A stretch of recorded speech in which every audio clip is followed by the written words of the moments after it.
में हमको 655 पेज की फाइनल रिपोर्ट दी गई है और ये ह्यूमनली इम्पॉसिबल है कि कोई इंसान 655 पेजेस रिपोर्ट पढ़ के 10 घंटे के अंदर या 8 घंटे रिपोर्ट दें, पर फिर भी हमने कोशिश की। हम अपनी रिपोर्ट दिए हैं इस बिल के खिलाफ, इसके अमेंडमेंट के खिलाफ, जो हम समझते हैं कि ये वफ़ के लिए फ़ायदेमंद नहीं रहेंगे बल्कि वफ़ को बर्बाद कर देंगे।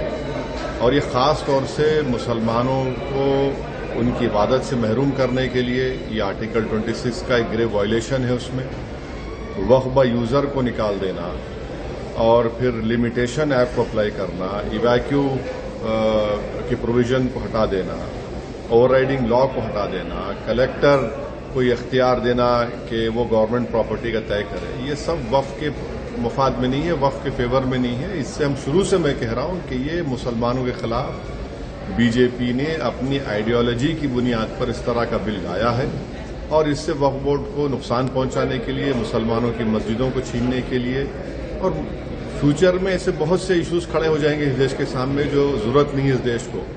मगर हमने पूरी कोशिश की इस कमेटी में रहकर अपने दलील से कानून का इस्तेमाल करके, अब पार्लियामेंट में जब ये बिल लाया जाएगा हम वहां पर भी इसकी मुखालिफत करेंगे और जरूरत पड़ी अगर हमारे बड़े बोलेंगे तो हम आवाम में भी जाकर इसका एहतजाज करेंगे। सर, मतलब अगला स्टेप पार्लियामेंट में बिल आने के बाद क्या होगा सर? अगला स्टेप पार्लियामेंट में जब ये बिल आया जाएगा तो उस वक्त पार्लियामेंट में डिबेट होगी। हम तो शुरू से इस अमेंडमेंट्स के खिलाफ हैं, हम डिसेंट रिपोर्ट भी दे रहे हैं। पार्लियामेंट में भी हम फिर से अपनी आवाज को उठाएंगे ताकि देश की जनता को मालूम हो सके कि किस तरीके से एक ही समुदाय को टारगेट किया जा रहा है। अगर Hindu endowment boards, Sikh gurdwara boards, Christians के वेरियस डिनोमिनेशन के बोर्ड्स में उन्हीं के मजहब के लोग मेंबर रह सकते हैं, तो कैसे आप एक मुस्लिम वक्फ बोर्ड में नॉन मुस्लिम मेंबर बनाएंगे? जो उनको पावर्स हैं बाय यूसेज के, वो कैसे आप वक्फ बोर्ड को नहीं देंगे?